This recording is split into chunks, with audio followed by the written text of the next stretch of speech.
திருப்புகழ் 271.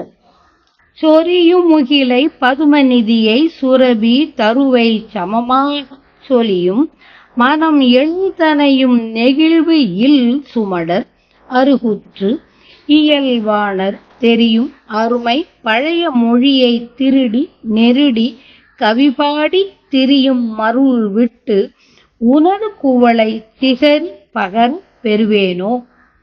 கரிய புருவச் சிலையும் வளைய கடையில் விடம் மெத்திய நீல கடிய கணைப்பட்டு உருவ வெறுவி கலைகள் பல பட்டன காணிற்கு உரிய குமரிக்கு அபயம் என நெக்கு உபய சரணத்தினில் வீழா உழையின் மகளை தழும் மயலுற்று உருகு முருக பெருமாளே.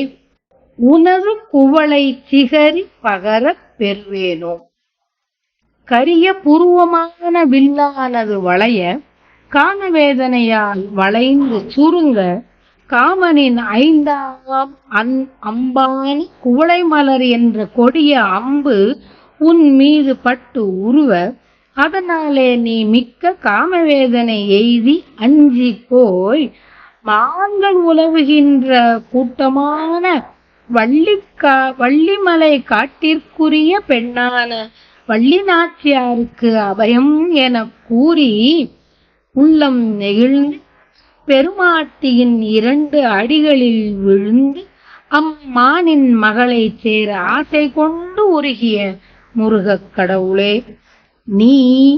நீர் பெய்யும் மேகத்தையும் பதுமநிதியையும் காமதேனுவையும் கற்பக மரத்தையும் ஒத்தவனாய் என கூறியும் உள்ளம் எல்லளவும் இறங்கி இழகாத கீழ் மக்கள் அருகே போய் இயல் தமிழ் புலவர்கள் தெரிந்து பாடிய அரிய பழம் பாடல் மொழியை திருடியும் திரித்து நுழைத்தும் செய்யுள்களை பாடி உலவும் மயக்கத்தை விட்டு உனது நீலோத்பலகிரி மலையான திருத்தணிகை மலையை கூறும்படியான பேற்றை நான் அடைவேனோ.